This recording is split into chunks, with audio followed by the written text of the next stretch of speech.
Well, welcome everybody. Black History Month is here in the UK. Well, it isn't here in Australia, but in the UK.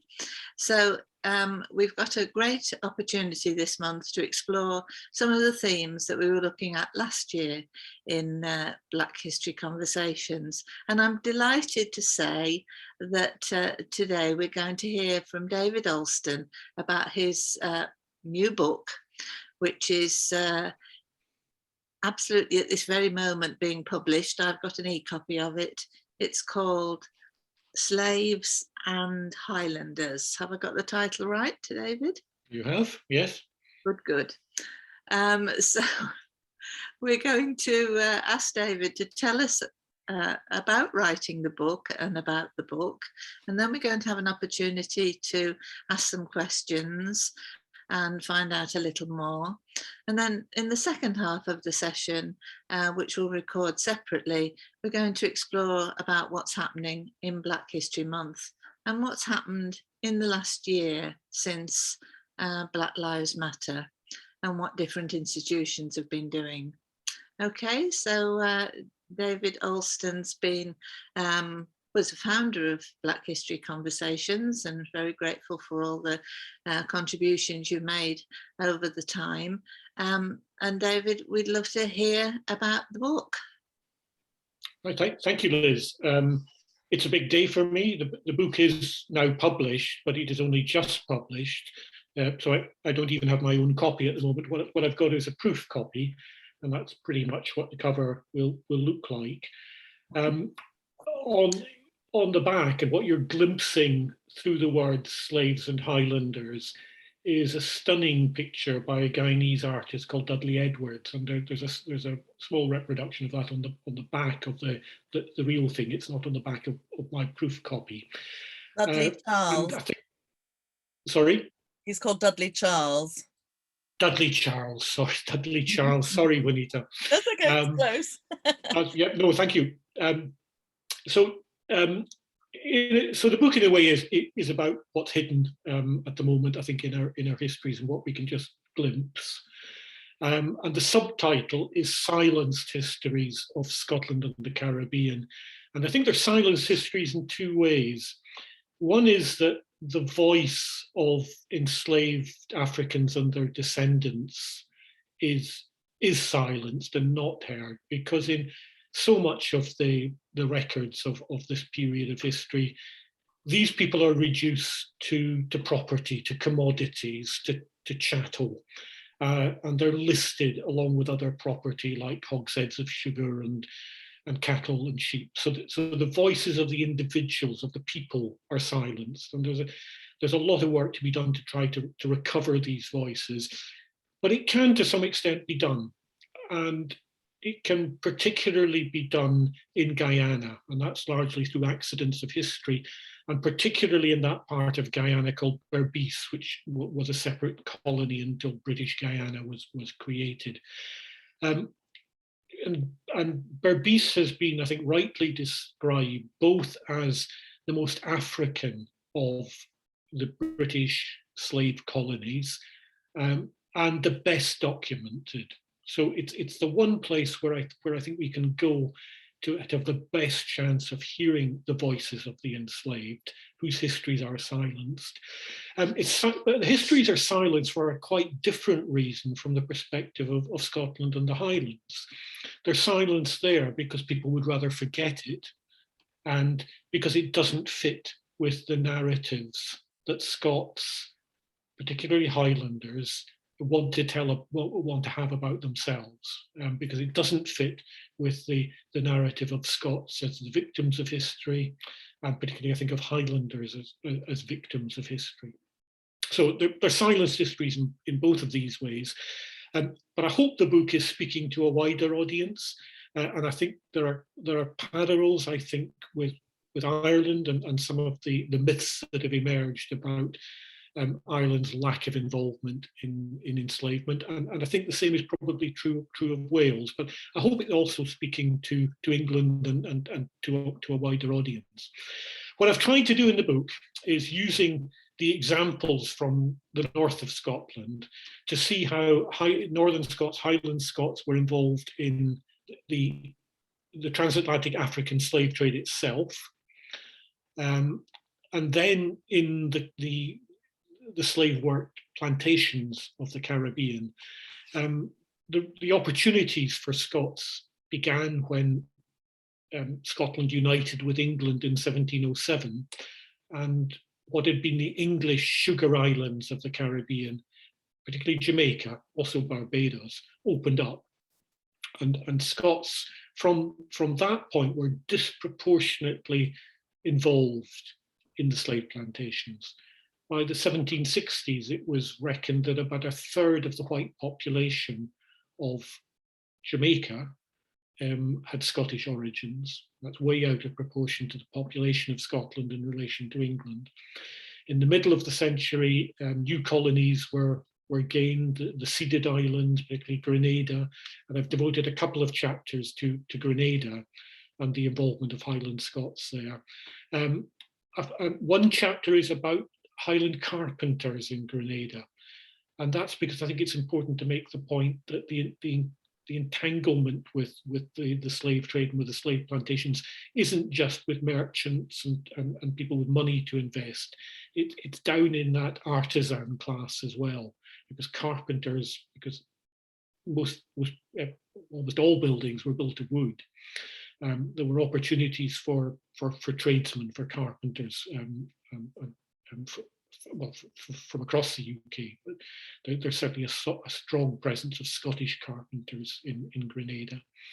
And then towards the end of the century, new colonies open up in the sense that they're acquired by Britain.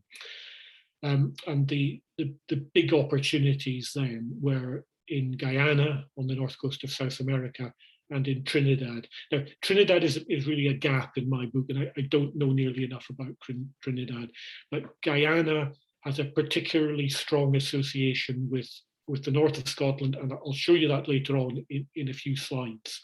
So that's one bit of the book, where and how were Northern Scots Highlanders involved. What I then do is to look at at the consequences of that. The consequences both in money that was coming back to and being invested in the Highlands. There's some recent research being done, not mine, which estimates that about a third of the land in the Highlands and Islands of Scotland changed hands between 1800 and the 1850s. And changed hands using money which had been made in the Caribbean. So that's a huge change in land ownership in the Highlands. And some of it is traditional families who are keeping their land holdings or expanding them, but a lot of it is new money. Sometimes people from outside, sometimes it's people from within the Highlands who are using money made in the Caribbean and South America to acquire land and manage it in new ways, and that has a profound impact on the Highlands. But I also in the session look at some of the human consequences within the Highlands, in the enslaved servants who came to Scotland and the Highlands. They from about the late 1770s, they wouldn't have been regarded as enslaved, so they're then black servants within the Highlands, and in the mixed race children of Highland Scots, and either enslaved or what at the time would have been called free coloured women in the Caribbean. They're a very small proportion. Those who come back to Scotland and the Highlands, a very small proportion of the number of children born to Highland Scots, but they are an important part of the creation of a black community within the Highlands and within Scotland, a community which, because of the subsequent history, we've lost sight of. But that community of enslaved and free servants in the Highland and of the children of Highland Scots who have been born in the Caribbean and South America is an important part. That black community is an important part of Highland history. So look at that, and there is also an important, I've used that phrase, free coloured women. rather than free women of colour, because it had a very specific meaning for people at the time. And free coloured women were a really important section. They, with a few exceptions, did not come to the UK, but they were a very important and powerful part of the community within colonies, particularly in Guyana, and their relationships with Highland Scots are an important part of Highland history and of Caribbean and South American history. So I have a chapter devoted to them. What I'm then looking at is, well, what are the consequences of this, the sort of so what responsibilities arise from that, and I'm then trying to look at the politics of responsibility, because there's a strong narrative which will, well, there's two stories that are told. One is Scotland didn't have anything to do with this, and that narrative has been allowed to run because slave trading ships did not generally sail from Scottish ports. So it was very easy from an early point for Scotland to say nothing to do with us, in a quite remarkable way. But it's also, I mean, and that's clearly a false narrative, but it still happens today because there is a strong desire for people in Scotland to say this is an English history, and Scots either didn't take part in it particularly, or were also the victims of this history, and both of these are false narratives. Scots were disproportionately involved in the slave plantations, particularly towards the end of colonial slavery. And so if you take Guyana, in the small white population that is in Guyana at the time of emancipation, there are more Scots born than English born there. So in terms of its white population, it's very much a Scottish colony. And in a way, that's a sort of, and it is the place where at the end of slavery, money is still being made. The compensation, one of the things I think hasn't often been picked up is that when compensation is paid to slave holders, not to the enslaved at emancipation, it's not a flat rate across the Caribbean and South America. It depends on the market value of the enslaved in each of the colonies. And whereas in Jamaica, it's a very large colony, the compensation which is paid is less than £20 per enslaved person.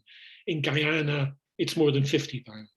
And what that reflects is that money is still being made. And that's where there is the strongest drive to keep the system going and to find substitutes for slavery. So it's in Guyana that the first indentured labourers from India come to the Caribbean.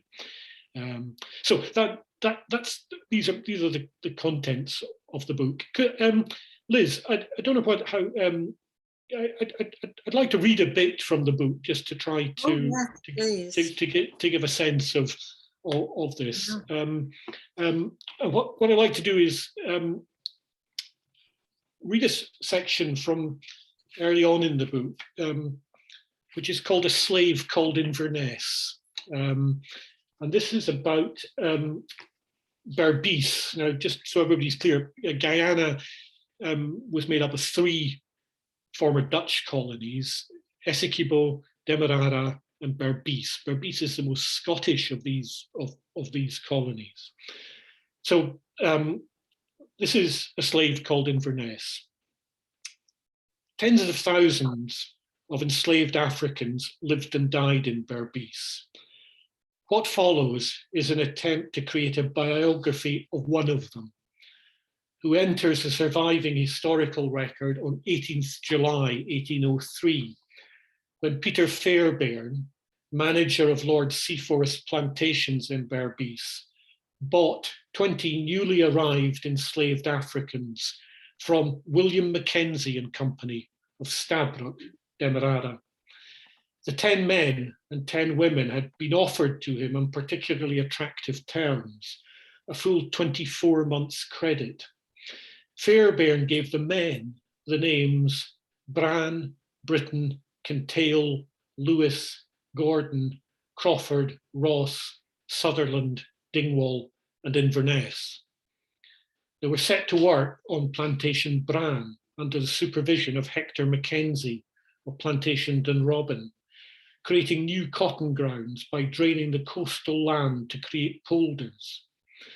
These were works of engineering on a colossal scale, which created the coastal plantations of Guyana, initially for the production of cotton. It was not long before Inverness escaped from this backbreaking labour. And by the end of the year, Fairbairn was aware of a settlement of about 50 discovered on the Demerara side of the Abbery River, about a day's journey away, with plantains, rice, tobacco, cassava, etc. in abundance. Planters used the term runaway or bush Negro to refer to people like Inverness. They're more appropriately called Maroons. By mid-January 1804, there had been an expedition to the bush in search of runaways, and Fairbairn heard that one of ours has been taken.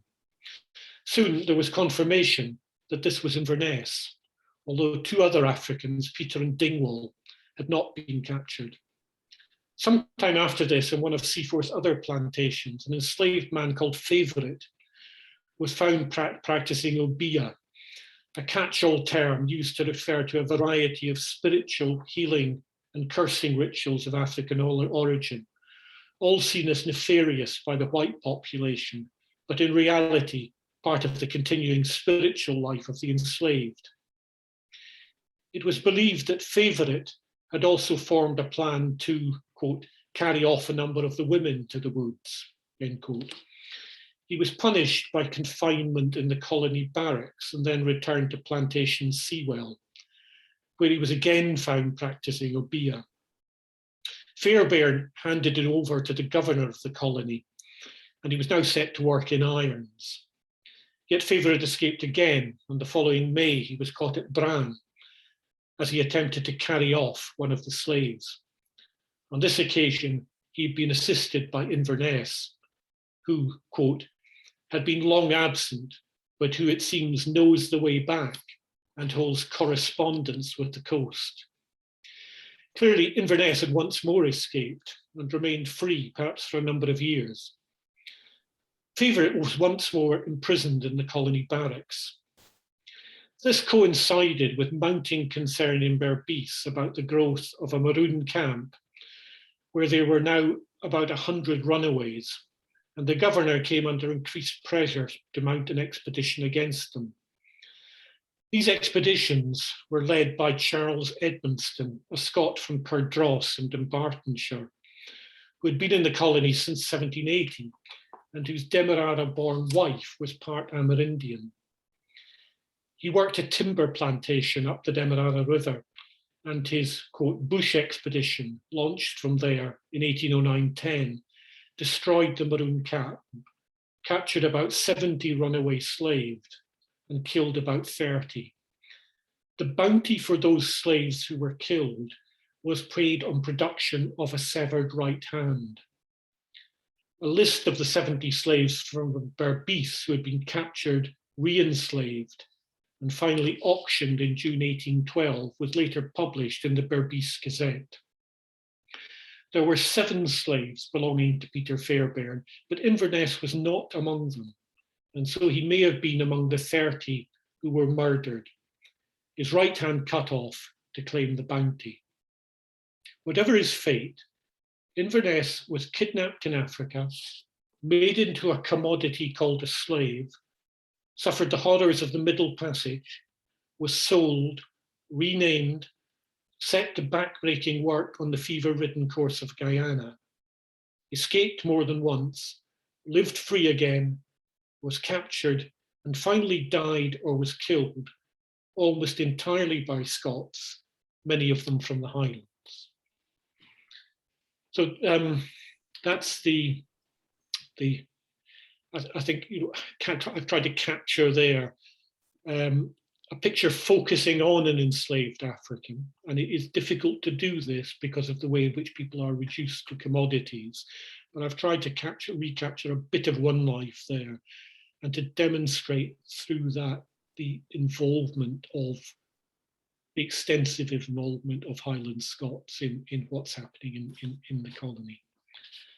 I thought when I read that, if I can say that, and listening to you reading it now, one of the things with your book is that it's very readable, and it doesn't expect you to know a lot about this history when you start, and you introduce the stories, I felt, very gently, gradually, giving somebody like myself who doesn't know anything about this history or knows very little, an opportunity to link in. And you're very patient, I felt, as an author, to be prepared to explain. So the book is really to help people to understand this history, as opposed to being a book about the history, which might have all the academic facts and figures in. But this is about helping people and how to set it into context in the situation today. So just to comment on that, thank you for that. And I know that perhaps you wanted to read something else as well. Well, I wonder if I could show the images at the moment, because these images are coming and living in the north of Scotland. These are images that still shock me, and they're images from this history in Guyana. So I'll just share my screen. Is that sharing? No, yes, I can see that. Thank you. Okay, you're not seeing you're not seeing it full screen, are you? No. I'll just run with this. It's okay. So this is the cover of the book, and this is an illustration which I think is one of the local papers today, of place names in Berbice, which come from the north of Scotland, and you can just see how many of them there are. The names might not be familiar to you, but these are all places within about 30 miles of where I'm sitting at the moment. And this is the Scots Presbyterian Church in New Amsterdam in Berbice, which had its 200th anniversary celebration last year.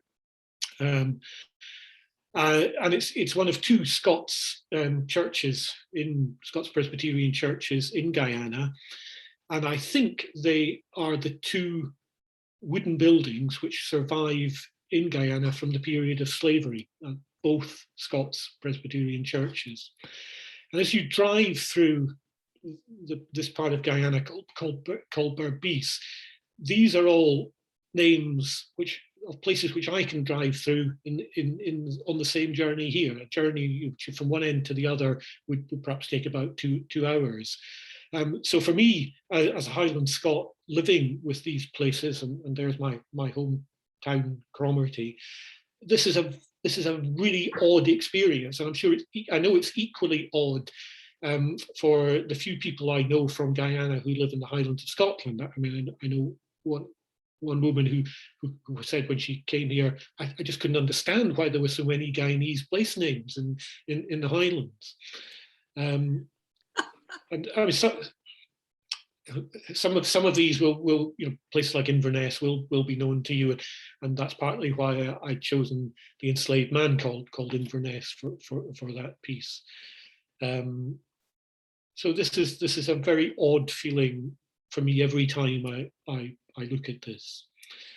I was born in Nig, but not this Nig, the other Nig. And some of these names are embodied in Indo-Guyanese places. This is the Mandir in Plantation Novar. I could look out my window at the moment and see Novar on the other side of the Cromarty Firth. One of the very significant place in Guyana is the Rose Hall sugar factory and plantation. I spent part of my childhood in Rose Hall in the Highlands. Oh. And then over the border into Suriname, there's another series of the same names, Plantation Belladrum. Belladrum is now a big music festival in the Highlands, so lots of people are sort of even beyond the Highlands are sort of pulled up by this because they might not know Belladrum in the Highlands, but they know the Belladrum Music Festival. There's another one, Moy, and here's the second Inverness. So 2 Invernesses along this coast of South America. And here's the other Scots Kirk, the Scots Kirk in Georgetown in Guyana, a very significant building. And there are the Scottish arms on the gallery of the Scots Kirk in Georgetown.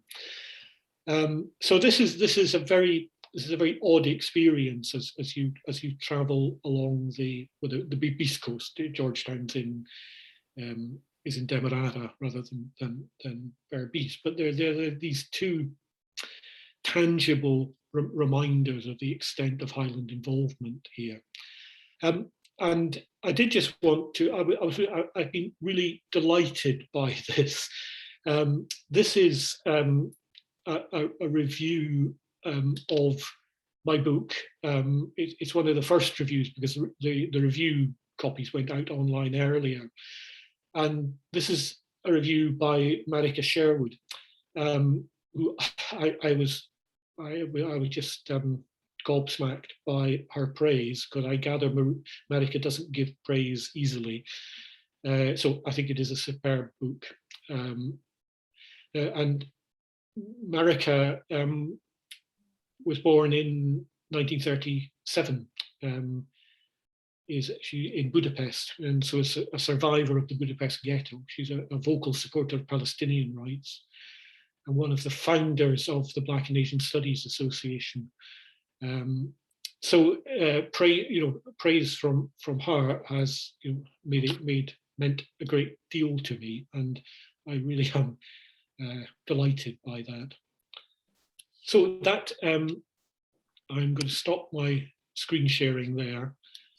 And I would like, if there's time, I would like just to read another bit, but maybe this would be I don't know, Liz, maybe this would be appropriate time to see if there's any questions or. Do you want to read another bit first, and then we'll come with our questions, if that's okay? I'll do that. This is from the what I've called the afterword to my book, and I've used the title for the afterwards is "Ghosts in Our Blood," which is a quote. I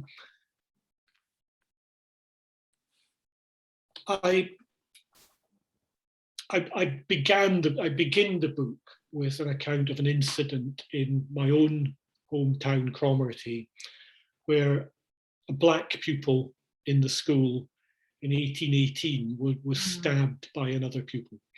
And that the white pupil, a white teenager, was called Hugh Miller, and he rose to prominence in Scotland. He was somebody who would have been known to almost everybody in Scotland by the middle of the century.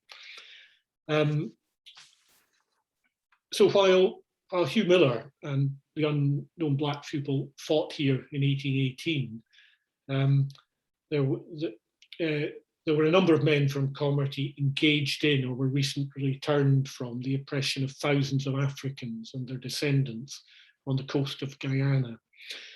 There was another Cromarty, a plantation on the coast between the Berbice and Corentyne rivers, which was but one part of that vast enterprise. In 1818, it held in bondage 74 enslaved men, women, and children. 52 of them had endured the Middle Passage from Africa. They were but 52 among more than 7 million who survived that horror. And 20 of these enslaved on plantation Cromarty had been born in slavery in Berbice. The oldest, a 16-year-old girl named Suki, who worked in the cotton fields. She was the same age as Hugh Miller in Cromarty. Just as the Caledonian Canal in the Highlands of Scotland is dwarfed by the scale of the works which engineered the landscape of Guyana, and just as plantation Cromarty was but a tiny part of the plantation systems of the Caribbean and North America, so the magnitude of human suffering and death in the regimes of chattel slavery exceed any of the sorrows of Highland history. This book is largely about the white Scottish Highlanders who engaged in or benefited from these crimes against humanity, some reluctantly, but most with enthusiasm and without remorse. Their voices can be clearly heard in the documents in many public and private archives in Scotland and beyond, while in the same sources, their victims are reduced to numbers and lists of chattel, property to be recorded, along with cattle, goats, bales of cotton, and hogsheads of sugar. These voices remain a whisper, and yet even the whisper is difficult for. We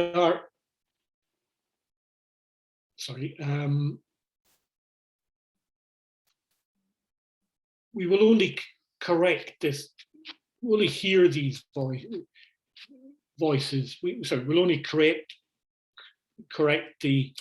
our deafness by hearing voices other than our own.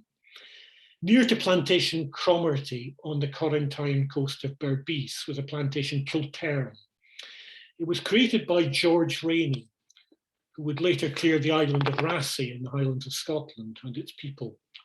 He went there along with his younger brother Gilbert and their cousin Gilbert Robertson, the son of the parish minister of Kilterran on the Cromarty Firth. The leading Caribbean writer and political thinker Jan Kuru, who died in 2012 at the age of 92, was a descendant of both slaves and slave owners at Kilterran, and Kuru's mother was a Robertson. He remembered that his great-grandmother had said this: "There are ghosts in our blood, and we're lucky because the lowliest, the ones who suffer most in the world of the living, are always top dogs in the spirit world. We are blessed with the blood of the most persecuted folk on earth: Africans, Caribs, Portuguese Jews, French convicts from Devil's Island, Highland Scots, and the Lord alone knows what else." That was a generous comment on the Highland Scots, who, like the Robertsons and the Raineys, had come to Guyana to exploit others. His great-grandmother's magnanimity had a profound effect on Kuru, who used her words in his conversations with Malcolm X to summarize his own political creed. Whenever we cut ourselves, we can see ghosts of those others peeping out from the African and Amerindian blood. The ghosts are always there, talking to them, they're talking their conflicting talk, until there is a Tower of Babel inside your head. So you've got to listen well and search out the kindest, the strongest, the most human of these voices, and make them your own. If we acknowledge the truths of our history and listen to what is on the other side of silence, I believe we too may hear the most human of these voices, and then we may be able to bear the roar which lies there. Thank you. Yes, thank you so much, David. It's an amazingly profound book. It's so informative, but you also bring a way of making people really think past just the figures, the statistics, the numbers, the horrors, and make us think about the bigger picture. Thank you so much. That was amazing. Janita, sorry, David. No, sorry. carry on. I was just going to say thank you, Liz. Well, Janita, is there something we could ask you to comment first of all?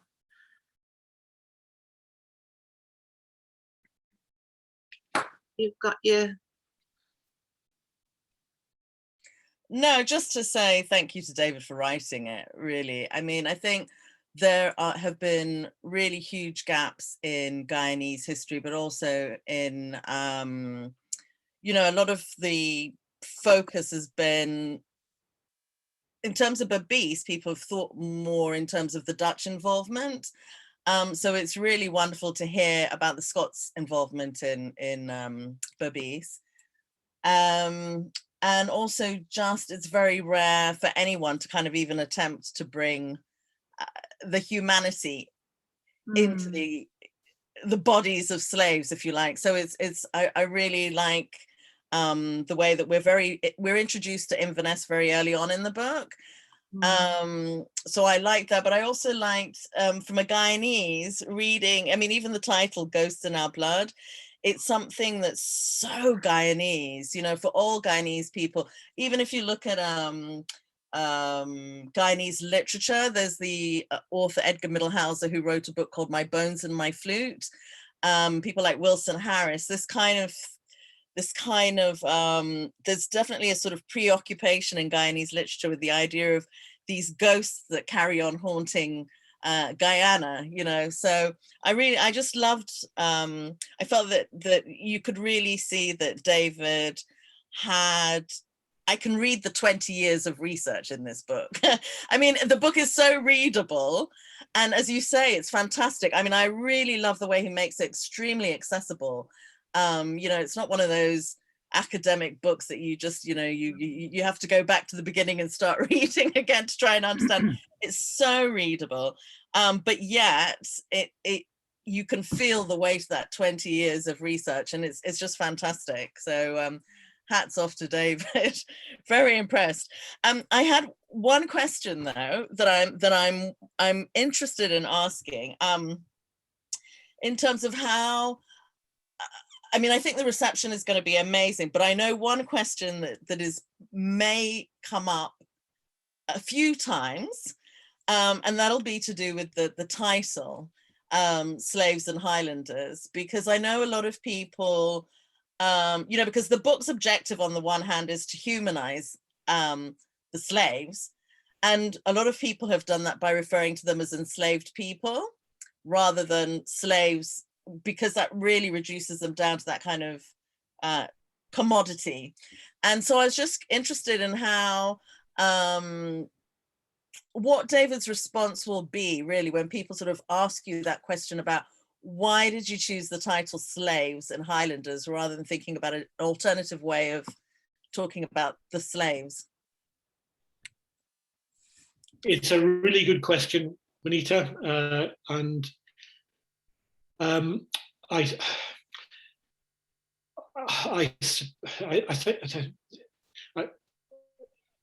I you know, maybe I've got it wrong. I mean, I suppose that's one thing to say, but I didn't. I didn't want to lose sight of the fact that this was how I suppose I started off, and I gradually wrote for a Scottish audience, and then gradually began to, you know, hope for a wider audience. And one of the things I'm trying to do is to challenge the idea that Highlanders were at various points enslaved, and that is a myth which is there, and it is, whenever something goes online in Scotland, this about the history of enslavement, you'll get this response. But Scots were enslaved too, and it's a completely false narrative. So I suppose I was trying to get people's attention. I hope I haven't got, you know, I hope the title doesn't mislead, and certainly within the book, you know, I think I'm quite uncompromising on my views of that narrative, which is very prominent in Scotland. But as soon as you put anything online in Scotland, you will get this response that Scots were enslaved too, and it's a false narrative. So, in some, and certainly within the book, I challenge that from the beginning. I did keep it as the title in a way, partly to I suppose it was to keep that attention, and hope that I would perhaps draw in some readers who'd been beguiled by these myths. So I don't know. It's difficult. I wanted it to have an audience beyond Scotland, and in that way, I've got my reservations about the titles. But I also wanted it to be read by people within Scotland who might still be beguiled by these myths of Scots being enslaved. I mean, it's just not true, but that's there everywhere within Scotland. There's you just need to put something online, and you'll get that reaction. Yeah. Thank you, David. And it is difficult to choose. I'll come to you in a moment, John. Okay. It is difficult to choose a title that gets the point over, but you also don't want to offend. And I understand. I think, Janita, where you might be coming from in saying slaves. I have to say, I really like the title, but I am conscious. And the reason I like the title actually is because sometimes I think when we talk about enslaved people, and it's really important that he does that in the book, and it's very clear from the get-go that he is talking about enslaved people, but I actually think sometimes that takes away from the horror, because the reality is they were turned into commodities and made into slaves. Yeah. So it is a really difficult thing to think about, because you're trying to achieve both. You actually want to humanize, but you also don't want to detract from the reality of the horror that people experience. So, I'm very much in two minds about it, but I also just assume that David chose it because obviously you've had your website as well for a long time. Yes. And I think it's very important that you retain the link to that website. And I guess you had that website before people were actually even thinking about the kind of legitimacy of using the word slave versus enslaved. So I just thought it was more an accident of time rather than deliberate. The website is Slaves and Highlanders, isn't it, David? www.highlanders.com. Slaves and Highlanders. Yeah. Yes. Okay, so consistent there through, and I hear that thing about the time. John, would you like to comment? Yeah, I'd like to think about it in terms of being a teacher, and in terms of, I mean, it's not if, but we know that the Scotland as Wales is looking at a curriculum which is dealing with the issues that this book talks about, and it's going to end up being seen by teachers. It will end up in school libraries, no doubt, because there's not a lot of material around, and it will also be of interest in Wales, and I think across, well, certainly it will be in England. It's got so much in it, and I did enjoy the talk, because I mean, what was brought out in it was thoughtful and meaningful. I mean, the question of recovery, the way that David put it, in terms of that, I mean, I think we're trying to do that. We're talking about decolonisation. We've got to do, in terms of thinking, we've got a whole way of thinking and so on to consider in this respect. And I think the book actually is a great contribution to this. But maybe people who've not got any background in this will need guidance in this. So, I mean, I think that Manika Sherwood, I know the name what she says about it, it needs to be done on a broader scale, is what I've just said again. But I mean, we see the difficulty because with Inverness, you can recover so far in terms of describing what happened to her. But I mean, how far? Well, you can see too. The other thing that we know about her is that one of the themes that is not covered enough is resistance, and when people actually took action. And we started with C.L.R. James on this. Look, I'm going to write a book about the Black Jacobins, about people who are active in history, not being acted on. And so if this comes across, this sort of thing is certainly what I'd be looking for. And if I'm talking to teachers about this, it's something that I would ask them to consider. And I think that this book would help in that respect, in looking at various things, at what's happened to people. But again, looking again at Charlotte Williams' thing, she talks about talking to a young Black person about slavery, and how did that make you feel? Not very good, unsurprisingly. So, I mean, the whole question is, we do need to turn the thing on its head in this kind of way.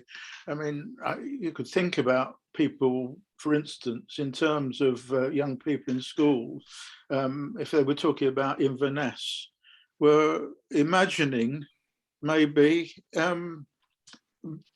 bringing this to life more in their imaginations, and in terms of that, not just, I mean, what happened to people, and the dehumanization, and the cutting off of hands and trophies as the reality of what a chattel is, and it's appalling. How do we deal with this? It needs to be dealt with, but it has to be dealt with sympathetically, in this kind of way. David, the question is really, what in your mind is, how could this contribute to the Scottish curriculum in dealing with diversity and anti-racism? That's a really good question, John. I think there are particular issues within Scotland, because one of the things that I'm trying to counter, there has been a narrative within Scotland that, somehow Scotland wasn't involved, or wasn't greatly involved, and that's completely untrue. So I mean, that I think is perhaps for my domestic audience, I think that's the main the narrative that I'm trying to challenge. Scotland is disproportionately involved, and within Scotland, the Highlands of Scotland is disproportionately involved. And Guyana is the place where you see this, because if you look at the proportions of Scots involved in the exploitation of people in these colonies, it's Guyana that has the highest proportion of Scots, and within that, the highest proportion of Northern Scots, of Highland Scots. So it's a real challenge for the Highlands, where people very often want a victim history. They want to see Highland Scots as the victims of history, and this is a particular. I mean, I think that's more generally true of Scotland, but it's particularly true of the Highlands. So what I've been trying to do is to mount that challenge to that. To the victim, which is why the title is as it is, to the challenge to that view of Highland history. That happens elsewhere. Yeah. And then Helen can come in next. Can I just make a comment, John? I was going to say, to me, that the real value of the book is that it's local. I know that the Highlands is big, so you can't really talk local, but you talk about Cromarty, you talk about Inverness, you know these places. And for one of the things that I think is really important to help people to get into understanding what Black history is about is to look local. And I think that that to me, that was one of the most valuable things in this book, is that you looked local, specifically Highlands. Yes, I had to look it up on the map and make sure I knew where you were talking about, what part of Scotland, and also improve my geography and look at a map to find out where Berbice, Guyana, Demerara were. So it, and then it really means something when you're talking locally.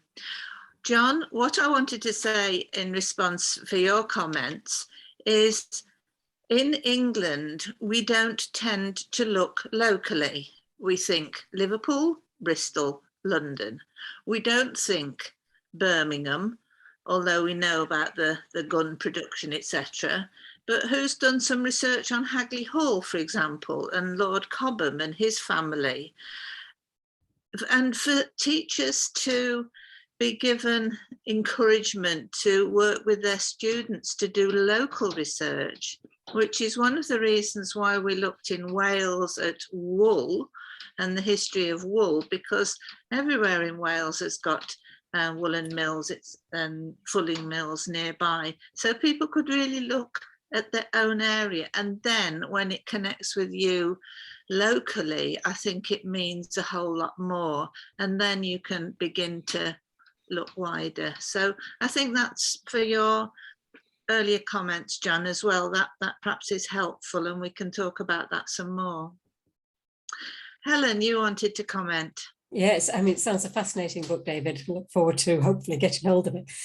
One of the things that I'm kind of intrigued about, and I don't know why I've never really questioned this years ago, and that is, what do these, and they must be rich landowners to begin with, have in common that would lead them to choose to do this and to pursue it in a period when obviously there was strong religion and so on. And what I mean, we also know that there were anti-slavers, so there were people who were against it. The morality was raised, even in the 18th century. So, is there something we can learn about the nature of the people who, first of all, kind of set it off, go and purchase the land, and then get people to work? I can understand more, that, the people that these landowners would get to work for them could have cruel streaks, could, need money, that I can understand something in their kind of psyche. But what I cannot understand is why somebody with great wealth would choose to increase their wealth to such an extent, knowing how that wealth, has come about. And is there a link between those in the Highlands, those in Wales, those in London? Is there, kind of an Anglo thing? Are they kind of in the same kind of club, through politics, through the connections, through the culture? Because I have a horror that, we're going to see it all again, that people will, kind of use power and wealth in order to use other people, maybe not in the same way, but there is that kind of psyche still within people today. I think that's a really perceptive question, Helen.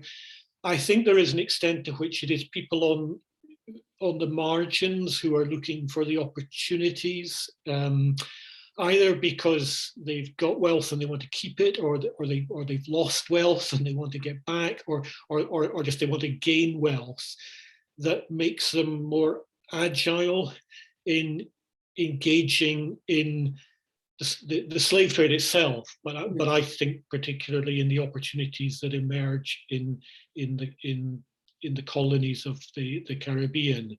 And I think it's particularly, I mean, Guyana is Guyana comes late as a colony, and so I think it's where people are prepared to take the greatest risks. And I think that's one of the reasons why there is a disproportionate number of Highland Scots who are engaged. And in some ways, perhaps a disproportionate number of people from the margins of the United Kingdom who are looking for these opportunities to consolidate their own position within their own society, but their own position within within the UK as a whole. So I think there's a disproportionate involvement of Scots, particularly of Highland Scots, of Irish, of Welsh, and so who are seizing these opportunities because I suppose because and I don't want this to be misunderstood, but I mean it's a risky business. It's a risky business for the young white men who go out there. Of course, it's devastating for the enslaved, but in terms of white Scots, it's those who are prepared, from their perspective, to run more risks who become involved. So a lot of it is, so it's got that greater attraction for people from the margins of the UK who are prepared, who I think see themselves as marginal, prepared to take more risks, want to consolidate the position. Thank you. Helen, I think that was really a useful point, and I think it's something that we can follow up again as we understand more. And at the end of your book, David, you have the chapter with the heading, "It's always easier to remember victims than to cope with the difficult issues of the perpetrators." And I think we have a dichotomy because, yes, we can understand to an extent, because there is so much research now, the horrors of that Africans experienced over those many years of enslavement and work in the plantations. But as you said, it's difficult to know the names and know individual stories. And one of the things that we want to do is to make sure that if we can understand individual stories. But is this then the difficult issue of the perpetrators? And then, but we know a lot more about the perpetrators, and lots of the perpetrators, as you say, there's lots of records. But I think by looking at that, and also thinking about how we glamorize Georgian society. Caroline's here with us today, and Caroline and I have sat and watched Regency dramas endlessly. But it's a certain fascination in National Trust properties. We're interested in the wealth, we're interested in the costumes, and some extent in the stories, but these are the families of the perpetrators. And so I think, Helen, your points brought up a really good potential for discussion, which we'll have at some further stage.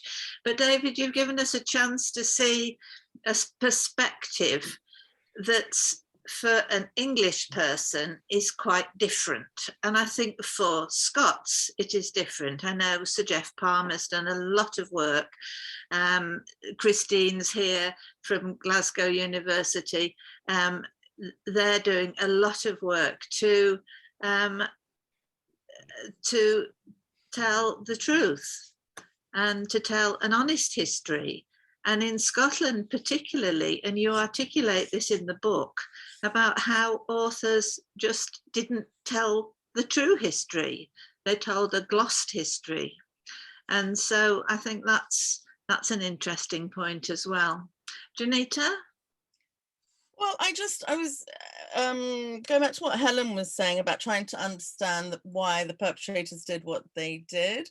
I just wondered it with David, if it would be fair to say that the owners were often absentee. So in a sense, it's easy to distance themselves from what they suspect is going on, but are not seeing. I mean, it's a bit like the way we're all very bad at responding to things that are going on further away from us in the world that are terrible. And, you know, we sort of talk about it over our supper, but then we sort of move on, you know. And I also wondered if it's something to do with the times in terms of, I mean, I just think, when I think about this period of history, I just think it's horrible everywhere. I mean, in terms of what white people were doing to themselves in their own countries, if that makes sense, in terms of workhouses, how people treated the working class, how women were very vulnerable, how if somebody stole a loaf of bread, they could be hung, you know, how children were sent to Tasmania or Australia, you know, all of this, just the whole period of history is very ugly. But I also think that we have to think in terms of the race ideologies that are building up during this period in terms of white supremacy. And so if you genuinely somehow manage to trick yourself into, I mean, I don't know, it's very difficult for me to kind of understand how they genuinely, if they did ever genuinely believe in that kind of superiority. But if you have something that's a pseudoscience that insists on your superiority, you're going to be quite happy to hang on to it if it enables you to become wealthy and rich. Absolutely. Chris, I could see you laughing away there. Chris? Yeah, that was a brilliant question by Ellen, but I have to just say first, thank you, David. You bring critical thinking, shows by the question. You bring a different viewpoint.